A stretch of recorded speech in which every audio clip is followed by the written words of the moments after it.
Préparer c'est quelque chose qui vient de manière un peu mystérieuse et qui, pour une raison aussi mystérieuse, va t'accrocher, va te séduire et que tu vas avoir envie d'explorer. Et en fait, qu'est-ce qui s'est passé?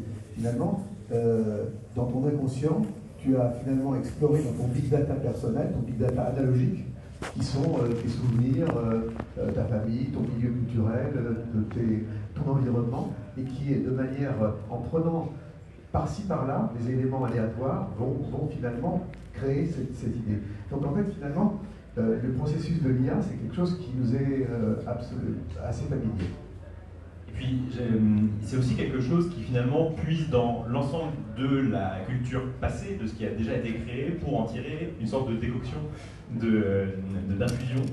Et ensuite, ça permet à des créateurs de se saisir de ces éléments-là, comme on consolide aujourd'hui dans un modèle de langage ou un modèle de synthèse d'image de l'IA. Est-ce que pour toi, il y a vraiment là, cet aspect culturel de l'IA te paraît particulièrement important pour la Je pense que le terme de décoction que tu emploies est tout à fait adapté. Aujourd'hui, on se pose beaucoup de questions, comme tous les moments de disruption technologique, sur les dangers de l'IA. Et effectivement, chaque innovation fait peur. Enfin, c'est presque dans l'ADN humain de se dire hier c'était mieux, demain ce sera pire. Et si c'était vrai, on ne serait pas nécessairement là dans cette salle aujourd'hui pour en débattre.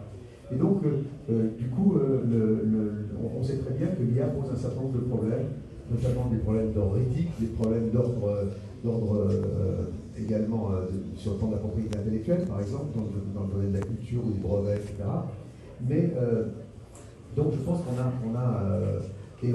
a peur en fait souvent des règles, surtout dans notre pays. On est les rois de la réglementation, mais en même temps, il faut se dire que finalement les règles sont un accès à la liberté. C'est parce qu'on a créé le code de la route qu'on peut voyager librement sur la planète.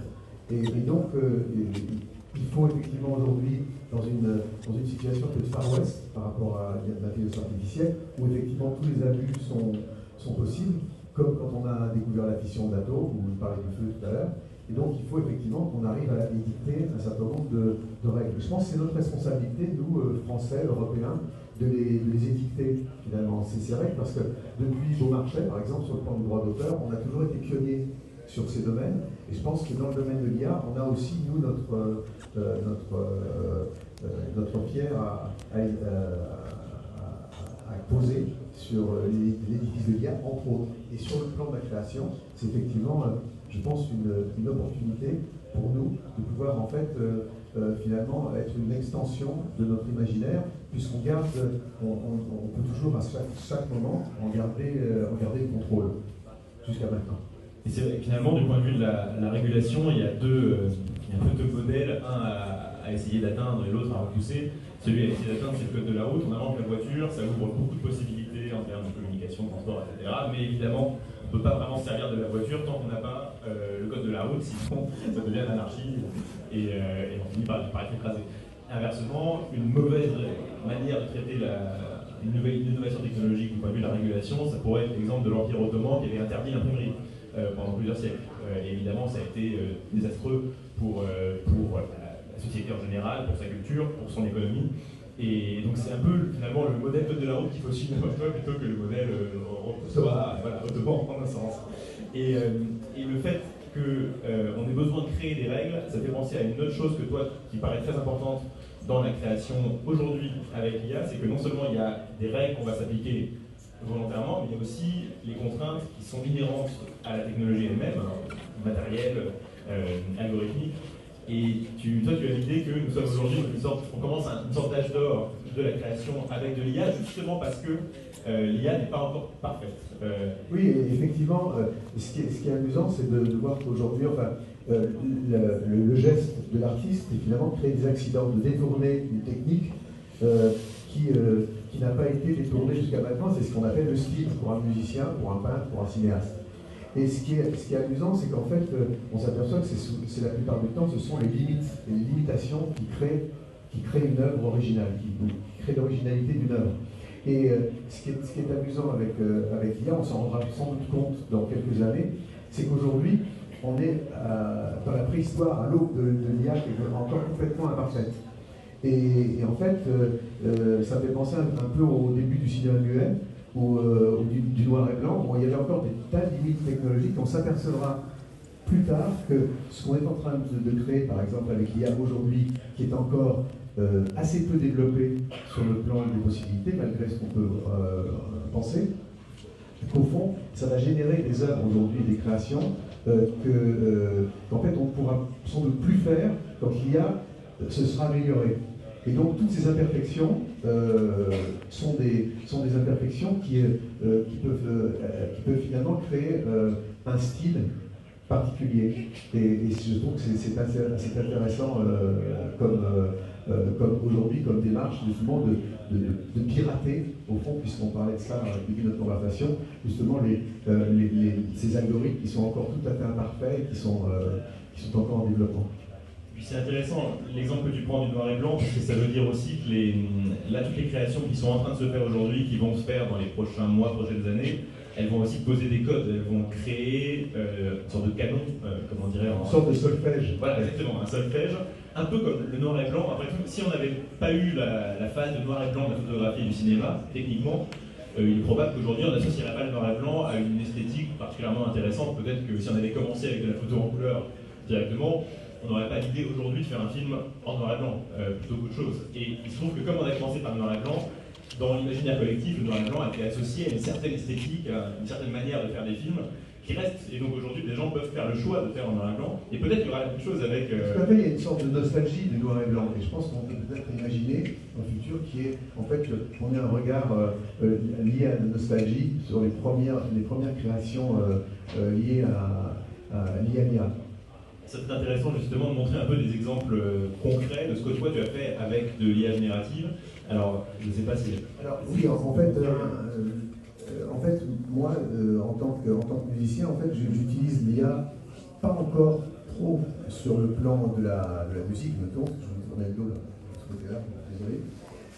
Et donc, en fait, aujourd'hui, les algorithmes d'intelligence artificielle dans la musique sont moins développés que ceux qu'on peut voir, ceux dont on entend parler comme ChatGPT par exemple, qui sont plus évolués en matière de texte ou aussi en matière graphique, visuelle. Sur le plan musical, aujourd'hui il y a évidemment beaucoup de choses qui se passent, et c'est une question de moi, mais il y a eu un petit retard qui a été fait. Je pense que ça vient d'une raison qui regroupe d'ailleurs tout ce qu'on est en train de dire depuis le départ, c'est que beaucoup de développeurs d'algorithmes pour la musique sont des passionnés de Bach. Et en fait, la musique de Bach, parce qu'elle est très mathématique, ne correspond pas nécessairement au canon des musiques actuelles, en termes de groove, en termes de timbre, en termes de ce qu'on appelle de feeling par rapport aux musiques actuelles. Et donc, il y a encore une marge de progression. Et moi, je me suis beaucoup intéressé ces derniers temps à justement l'utilisation de l'IA, mais sur le plan visuel. C'est-à-dire que moi, j'ai hésité beaucoup au début de ma vie entre être peintre et musicien.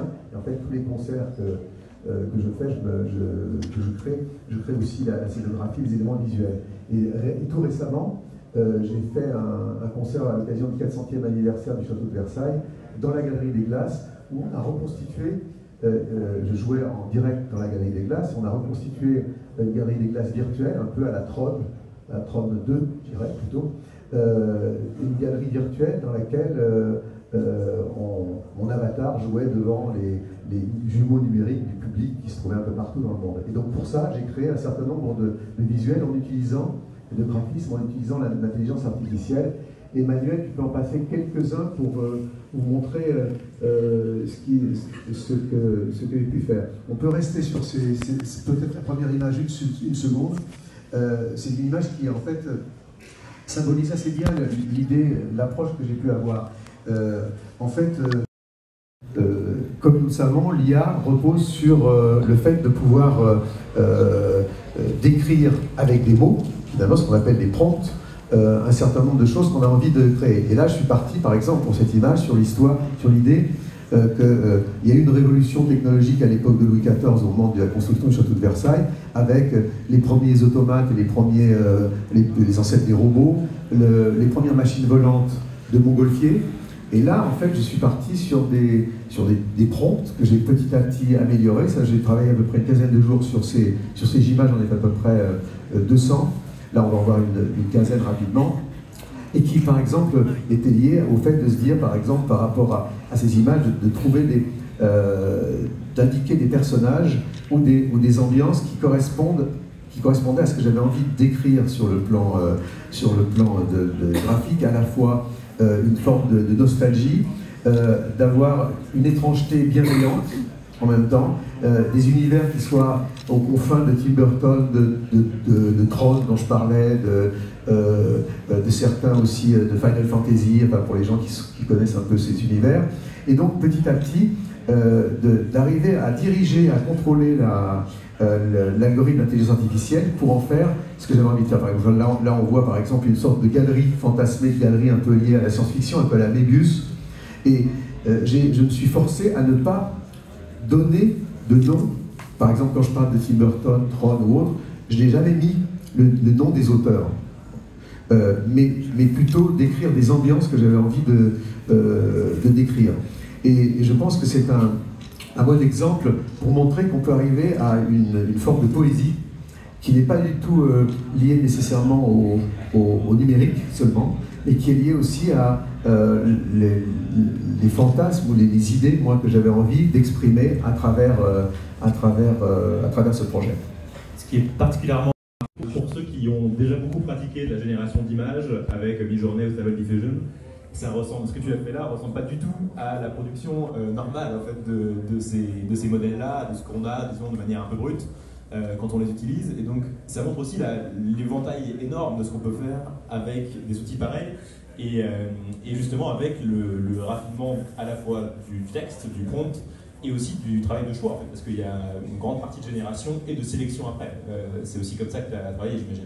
C'est exactement ça, et en fait, tout ça finalement ressemble d'abord tout à fait à ce que j'avais envie d'exprimer, et en même temps ressemble un peu à ce que je pourrais dessiner, probablement moins bien, mais certainement même, mais comme tu le dis très justement, avec le fait qu'il y a la notion de choix.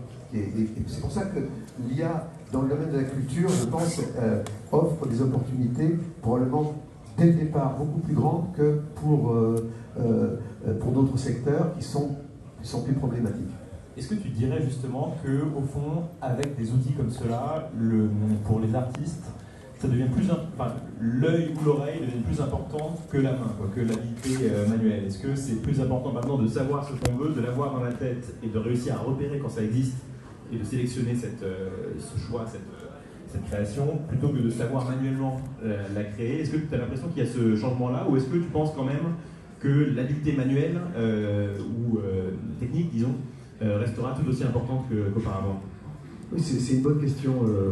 J'avoue que je n'ai pas de réponse précise là-dessus. Je pense que la main étant le prolongement du cerveau, la souris étant le prolongement de la main, donc du cerveau, l'algorithme d'IA l'étant aussi, finalement, on voit bien qu'au bout du compte, on est des animaux analogiques, et quoi qu'on fasse, on est des animaux de chair et de sang, et à un moment donné, il faut qu'on passe par le tactile, par l'organique, par la sensualité. Et je pense que l'IA n'y échappera pas. Et je voudrais dire quand même aussi qu'il y a, effectivement, il y a toujours cette idée dystopique et sombre par rapport à toutes les innovations, par rapport au futur, probablement parce que les êtres humains, quelque part, savent. Nous savons tous qu'on ne fera pas partie à un moment donné du futur. Donc il y a forcément cette vision sombre du futur. Et évidemment, il ne faut pas en avoir peur. Et par rapport à un artiste, c'est évidemment le fait qu'il ne faut jamais oublier que quand on moissonne l'IA, on moissonne le passé. C'est comme quand on regarde le ciel. Quand on regarde le ciel, on regarde le passé. Avec des étoiles qu'on voit qui n'existent plus. L'IA, c'est un peu la même chose. Donc nous, en tant qu'artistes, c'est justement de détourner cette moisson d'éléments du passé pour en faire quelque chose d'original et de nouveau. Et je ne pense pas du tout que... Mais évidemment, il faudra effectivement, et il faut qu'on s'y colle, d'édicter un certain nombre de règles, sur le plan éthique en particulier. Et aussi, c'est quelque chose qui, je crois, te tient beaucoup à cœur, non seulement sur le plan éthique, mais sur le plan enfin pas seulement sur les règles, pardon, mais aussi sur le plan de ce que peuvent créer les modèles d'IA. C'est-à-dire que si on est dépendant de modèles qui sont créés dans la sphère américaine, par exemple, évidemment, ils vont embarquer avec eux un certain nombre de valeurs, de principes, mais aussi d'esthétique et de style. Alors, on en parlait tout à l'heure, mais par exemple, un modèle même très bon comme GPT-4 n'arrive pas à faire de bons alexandrins alors qu'il fait de la bonne versification en anglais. C'est un détail, mais ça révèle quelque chose quand même de la spécialité de ces modèles. Et si on n'a pas d'équivalent nous-mêmes, ça pose pas mal de problèmes en termes de souveraineté économique, politique, mais aussi dans la création et la culture. Absolument, c'est un point qui me touche beaucoup et qui m'importe beaucoup. Je pense qu'aujourd'hui, je donne un exemple. Pour un avocat, par exemple, qui a un problème, par exemple, à résoudre de barriérage entre deux propriétés. Il va s'adresser à ChatGPT et ChatGPT va lui renvoyer des informations, comme tu disais, basées sur la loi américaine, sur le droit américain. Et en fait, le gros problème qu'on a en tant que Français et Européens, c'est que petit à petit, on devienne des colonisés numériques 3.0 avec finalement un mode, une structure de pensée qui est une structure de pensée fondée, comme tu le disais, sur la structure de pensée américaine. Donc c'est pour ça qu'il est extrêmement important aujourd'hui de se poser la question, et un festival comme celui ici à Cannes est extrêmement important, c'est justement pour justement arriver à présenter des alternatives autres par rapport au développement américain ou chinois, c'est-à-dire de pouvoir arriver à poser des briques de souveraineté, ce que j'appellerais, sur le plan technologique, pour justement arriver à continuer à pouvoir exprimer notre vision du monde qui est spécifique, comme nous le savons. Et que si on n'utilise que des outils technologiques qui viennent d'ailleurs, eh bien, on a cette difficulté, au fond, de petit à petit devenir un peu les aspects d'un Cortex 3.0. Et justement, contre ce risque-là, il faut aussi que l'ensemble du monde de la création se saisisse des outils, se saisisse aussi des données du patrimoine, en fait, pour pouvoir les mettre en accès à ceux qui créent ces modèles. Et dans l'histoire des derniers siècles de l'innovation technologique en rapport avec la culture, une chose à laquelle on compare souvent l'invention des modèles de synthèse d'images en particulier, c'est l'invention de la photo, bien sûr, du daguerréotype en 1839. Et j'avais été frappé de constater que si au tout début les peintres avaient eu une réaction un peu rétive à l'arrivée de la photo, et Paul Delaroche, un peintre fameux, qui avait dit en voyant la première photo qu'il voyait, à partir d'aujourd'hui la peinture est morte. Et évidemment, on se moque un peu de lui après, parce qu'on sait que la peinture n'est pas morte, mais en réalité, 10 jours plus tard, il faisait déjà un discours à l'Assemblée nationale en train de dire qu'en fait, c'était quand même génial la photographie, et que ça allait permettre de faire plein de choses pour mieux peindre, en fait, réussir à trouver de nouvelles manières de peindre, de nouveaux sujets d'inspiration, etc. Et il ne pouvait pas encore voir, mais ça allait créer aussi la photographie comme art en tant que tel, le cinéma, etc. Comment tu penses qu'aujourd'hui, d'abord, quelle est ton impression sur la réaction du monde de la culture en général à ces technologies-là aujourd'hui, et comment tu penses qu'on va s'en saisir et les artistes vont s'en saisir dans les peut-être 10 prochaines années? Alors en fait, il y a le monde de la culture et les artistes. C'est pas nécessairement, ça se recoupe, mais c'est pas nécessairement la même chose. En fait, le monde de la culture est souvent assez réactionnaire. C'est-à-dire qu'à des convictions, des certitudes et craint le changement, au fond. Et il y a un côté très conservateur, sinon réactionnaire, plutôt conservateur. Et donc il y a effectivement le fait, moi je suis frappé de voir que souvent dans le milieu de la musique ou dans le milieu du cinéma, les gens ont peur d'innovation. Alors que finalement les artistes, leur job finalement, c'est d'arriver à détourner ce qui a été fait pour en faire quelque chose de personnel. Donc c'est pour ça que c'est extrêmement important ici à Cannes notamment, ville du cinéma, ville de différents festivals, qu'on puisse justement arriver à montrer que cette diversité et notamment ces innovations sont des atouts et des alliés, et qu'il faut les promouvoir, et que nous, en France, on a justement ces fulgurances, si je veux dire, qui sont liées à plein de choses, au système D, à la débrouille, mais qui nous permettent de penser un certain nombre de choses de manière oblique ou de manière spécifique. Je racontais hier que il y a quelques temps, le président Xi Jinping en Chine a réuni sa garde rapprochée et a demandé aux gens autour de lui quel était au fond le continent le plus influent. Donc les gens autour ont répondu évidemment la Chine. Il a dit non, c'est pas la Chine. Et puis il a dit bon bah c'est l'Amérique. Non, c'est pas l'Amérique, c'est l'Europe. Donc tout le monde était étonné autour de lui.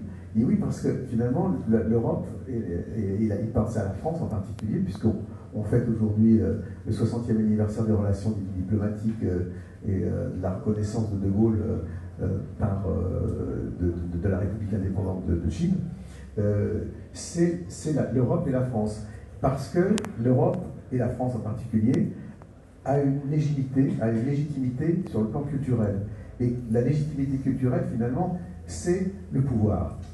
Et c'est très un peu intéressant de se poser la question ici à Cannes, qui est un véritable creuset, je veux dire, sur le plan justement de cette réflexion, de se dire qu'effectivement, on a un certain nombre de décisions à prendre qui ne sont pas seulement des décisions d'ordre économique ou financier, mais qui sont des décisions stratégiques et conceptuelles. Et je pense que ce qu'on se dit là à l'occasion du festival d'intelligence artificielle, de ce salon et de ce festival, c'est justement se poser toutes ces questions sans peur, sans complexe. C'est pas seulement une question, encore une fois, financière, économique, mais c'est une question de volonté. Et je pense qu'il faut se féliciter justement que de telles manifestations puissent exister pour qu'on puisse échanger et qu'on puisse justement arriver à non pas, c'est pas une guerre, c'est simplement justement une réflexion pour présenter des alternatives et pouvoir justement, comme je le disais, introduire des briques de souveraineté. Puis, dans cette perspective, un avantage qu'a l'Europe en général et la ville de Cannes en particulier, c'est aussi la continuité avec le patrimoine très ancien, enfin, avec la suite de l'histoire de l'art, et d'essayer de montrer que justement l'utilisation de l'IA dans la création, ce n'est pas une rupture, enfin, que c'est une évolution, je veux dire classique, peut-être pas classique, mais en tout cas que c'est il y a une continuité entre les pratiques artistiques précédentes, les innovations qui avaient été faites par des artistes et ce qu'on peut faire aujourd'hui avec l'IA comme outil. Mais il y a une question justement qui peut-être reste un peu en suspens là-dedans. J'y pense à cause d'un livre que tu m'as fait découvrir qui s'appelle I Am Code, où ce sont des chercheurs et des amis qui cherchent à faire produire par un modèle de langage, par GPT-3 en l'occurrence, de la poésie de lui-même, qui ne soit pas une imitation d'autre chose, mais de lui-même.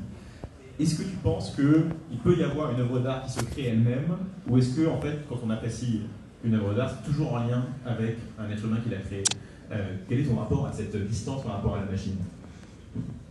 Je sais pas, je suis partagé entre la dystopie et la poésie, du coup. C'est-à-dire de se dire, j'ai fait un morceau récemment qui s'appelle Robots Don't Cry So Far.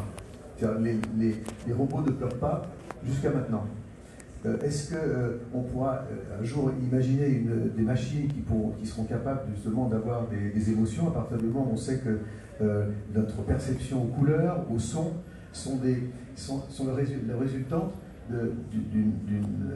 d'un système très complexe électrique dans le cerveau, de synapses qui se connectent d'une manière ou d'une autre et qui vous donnent envie de rire ou envie de pleurer. Donc on pourrait très bien imaginer que dans un avenir pas si lointain, on puisse arriver justement à fabriquer et à inventer des machines susceptibles d'émotions. Faut-il en avoir peur ou pas? Pas nécessairement. Je pense que ça sera encore aussi un autre moment de disruption où il faudra se poser des questions sur notre rapport à une nouvelle manière au fond de collaborer et de communiquer avec les machines et les instruments de demain. Il y a une question connexe à celle-là, c'est de savoir la place, disons, du copyright, du droit d'auteur, en tout cas de la paternité des œuvres quand elles sont utilisées pour en créer d'autres, ce qui forcément est le cas indirectement dans le cas des modèles d'IA, puisqu'ils sont entraînés sur une quantité astronomique d'œuvres. Enfin, à chaque fois, il y a un petit peu de chaque œuvre dans la production. Toi, en tant que créateur qui a évidemment créé avant l'IA, et donc peut-être qui pourrait, dont les œuvres, déjà peut-être, pourront servir à entraîner des modèles aussi, Comment tu le vis ou comment tu le perçois? Est-ce que c'est quelque chose qui t'inquiète ou pas du tout? Alors effectivement, on est dans une situation où on peut devenir l'auteur de l'auteur. C'est-à-dire avec le fait que votre création vous échappe. Moi, j'ai été président de la CISAC, de la Confédération internationale des sociétés d'auteurs et de créateurs pendant quelques années, et donc je me suis beaucoup penché sur ces sujets. Et au fond, je pense que à question technologique, la réponse est technologique. C'est-à-dire qu'on peut aujourd'hui, par exemple, l'IA est capable d'arriver, de moissonner dans le big data et de prendre un peu de Pink Floyd, un peu de Brassens, un peu de Stravinsky, un peu de Zao Zagazan ou de Jean-Michel Jarre, et d'en faire un morceau qui sera différent par définition. Mais on pourrait aussi imaginer qu'on peut fabriquer dans le même temps un algorithme qui permette de sourcer ces différents paramètres. Et donc du coup, de pouvoir arriver à attribuer la paternité partielle, comme quand on fait une œuvre collective, et de retrouver les auteurs. C'est une idée comme une autre, mais je veux dire par là que je pense qu'il faut se poser ces questions-là, et pas se dire il y aura toujours des gens qui vont utiliser la technologie de manière malveillante. Mais ça, c'est vieux comme le monde. Ça fait partie malheureusement de la nature humaine. C'est pas lié à l'IA. L'IA est un outil technologique neutre. Ça dépend de ce qu'on en fait. Et je pense que c'est notre responsabilité à nous, notamment français. Je pense qu'on a inventé la notion de propriété intellectuelle avec Beaumarchais au XVIIIe siècle. Et c'est notre responsabilité, nous en Europe, de le faire. Parce que si on s'y colle pas, je ne pense pas que les autres le feront. En tout cas, pas de la même manière. Oui, d'autant plus que c'est pas un travail de totale table rase. On a déjà des bases à la fois philosophiques, historiques sur lesquelles se fonder. Il y a Beaumarchais effectivement qui est l'inspiration initiale de ce droit-là. Et au fond, si jamais quelqu'un fait l'utilisation malveillante de l'IA pour faire du plagiat, par exemple, et ben justement, on sait déjà en fait punir ça. Donc la question, c'est de trouver les bons branchements pour qu'on applique ces principes-là à des nouvelles situations qui naissent de la technologie et en s'aidant pour les repérer des technologies. Donc c'est ça qui est l'enjeu, mais c'est pas comme si on avançait dans le noir sans savoir du tout quoi faire. Je qui reste. Oui,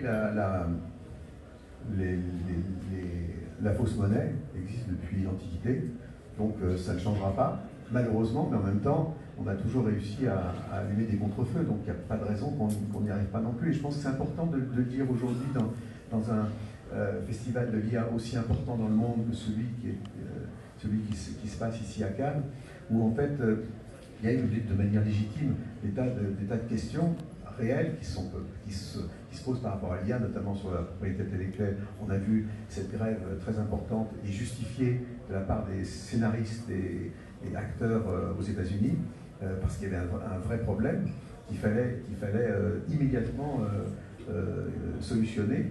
Et donc on aura toujours ces questions-là, et il faudra se battre.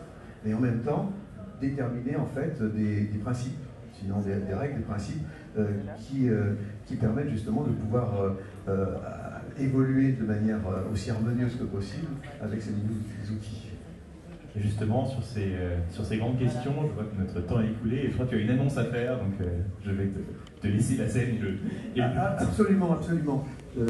Et je suis heureux de saluer David Lisnard, le maire de Cannes, qui est à l'origine de beaucoup de choses pour nous, les gens de la culture, et en même temps aussi de pouvoir avoir le plaisir de vous annoncer en fait la création de quelque chose qu'on a discuté avec David Lisnard et avec les équipes de la mairie et de la ville, et de vous annoncer en fait la création de ce que nous avons baptisé Cannes Immersive. Et c'est en fait, Cannes Immersive, c'est un nouveau hub, on peut dire, même si j'aime pas trop le mot anglais, une nouvelle manifestation, on peut dire, qui au fond est dédiée aux créations immersives et aux nouveaux territoires de l'IA, justement. Et qui puisse être aussi bien ouvert aux professionnels qu'ouvert au grand public. On sait souvent qu'il y a beaucoup d'entre-soi dans les festivals, dans les salons, et que l'idée de ce projet, c'est justement que ce soit aussi très largement ouvert de manière, je dirais, presque sacrée avec le public. Le lien entre la culture et le public, comme nous le savons, c'est presque un cliché de le dire, n'est au fond, les artistes ne sont rien sans vous tous, sans nous tous. Et donc c'est extrêmement important qu'un projet comme celui-là puisse dès le départ être ouvert au grand public, et le grand public ça commence aussi par les Cannois aussi. Et donc du coup cette manifestation est destinée à se dérouler d'une manière pérenne, c'est-à-dire qu'elle puisse s'accrocher au fil du temps aux différentes manifestations qui pourront avoir lieu ici à Cannes, et qui est en fait au fond liée à l'exploration, un peu à la manière du Dantène, qui capte un peu l'air du temps, pour pouvoir justement arriver à en débattre, à accueillir des jeunes créateurs tout au long de l'année.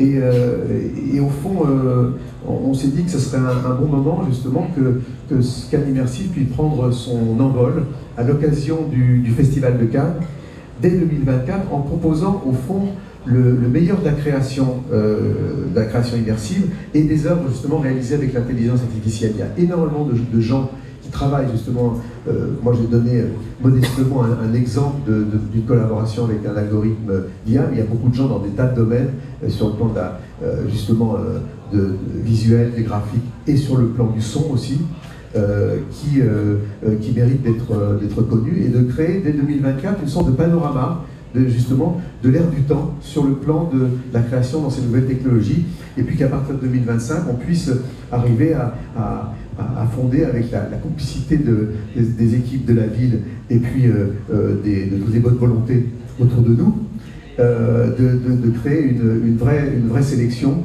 à la star des grands festivals de cinéma ou de musique. Un mot sur le son. Quand on parle d'immersion, très peu de gens parlent du son. Donc, alors qu'en fait, notre champ visuel c'est 140 degrés, le champ auditif c'est 360 degrés. Donc, quand on parle des nouvelles technologies immersives, on voit bien que le son et la musique sont au centre du jeu. Et jusqu'à maintenant, on n'y a pas trop, on ne s'est pas trop attardé là-dessus. Je remercie d'ailleurs la ville de Cannes et David Lisnard d'avoir eu le courage de relancer le Midem Plus, qui devra, dont un des objectifs sera justement dans l'avenir de pouvoir justement se pencher sur ces sujets et de relier le son et la musique d'une manière importante. J'ai toujours été un peu frustré, et j'en ai souvent parlé à Thierry Frémaux, de l'absence de la musique, du son de manière importante sur le plan au cours du Festival de Cannes. Rappelons que de Hitchcock à Tarantino, les réalisateurs souvent considèrent que la musique c'est 50% d'un film. Dans les nouvelles créations immersives, ce sera probablement plus. Donc Cannes Immersive se penchera évidemment aussi sur tous ces sujets. Et puis on a parlé un petit peu avec Raphaël aussi, l'idée aussi de Cannes Immersive, c'est aussi d'avoir l'ambition de promouvoir, si vous voulez, cette exception culturelle. Même si l'exception culturelle, je n'aime pas trop le terme, mais disons de promouvoir nous justement notre spécificité, notre vision du monde, de pouvoir justement être en rapport avec les jeunes startups, les gens qui aujourd'hui ont des outils. On a tout ce qu'il faut ici en France et en Europe, et il faut qu'on se bouge. Je fais souvent le rapport avec le fait qu'il y a une quarantaine d'années, on a créé Airbus. Et tout le monde nous rigolait au nez en disant « mais vous voulez avoir une place prépondérante dans l'aéronautique, ça n'arrivera jamais, Boeing est le maître du monde ». Et aujourd'hui, les lignes américaines ou chinoises utilisent nos avions. Il y a eu, entre-temps, un investissement financier, mais il y a eu surtout le fait qu'un certain nombre d'entre nous se sont investis stratégiquement, conceptuellement, intellectuellement. Et c'est la même chose pour tous ces nouveaux outils. Et donc je remercie vraiment beaucoup David Lisnard et la ville de Cannes d'avoir pris l'initiative de pouvoir monter ce beau projet pérenne de Cannes Immersive avec le soutien du CNC et de bien d'autres partenaires. Merci à tous et bonne journée.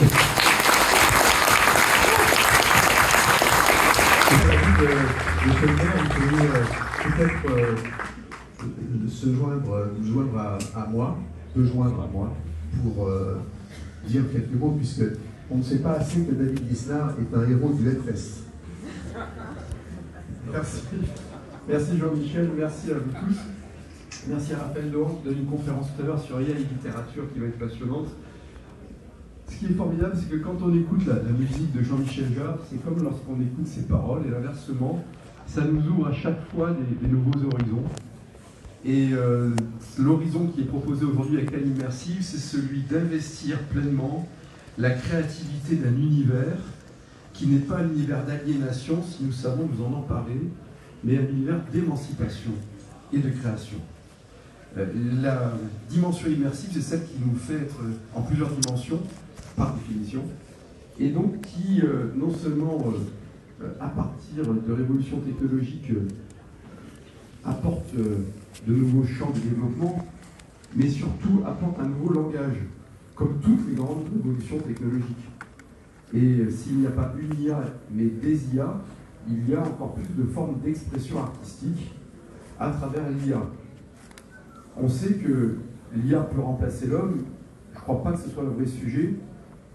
Le sujet, c'est de faire en sorte que l'homme domine les IA, mais ce que l'on sait surtout, c'est que l'homme qui maîtrisera l'IA, lui remplacera l'homme qui ne maîtrisera pas l'IA.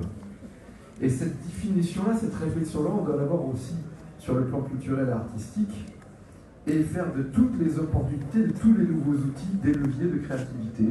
C'est le champ de Cannes Immersive, c'est l'ambition de Cannes Immersive, qui sera une association présidée par Jean-Michel Jarre, avec des bonnes fées qui se portent vers nous. On a évoqué le CNC et d'autres, des partenaires privés qui nous rejoindront et qui se traduiront très concrètement à Cannes par un lieu que nous allons essayer de mettre en place et qui sera ouvert au grand public d'expériences immersives, audiovisuelles, mais le terme lui-même est trop plat par rapport à la dimension de l'immersion, mais aussi, donc, comme l'a très bien exprimé Jean-Michel, un espace d'événementiel, donc sur Cannes Série, sur le Festival de Cannes, sur Cannes Lions, en proposant aux organisateurs sur le MIPCOM d'avoir un apport intellectuel, créatif, artistique sur ces événements par la création immersive.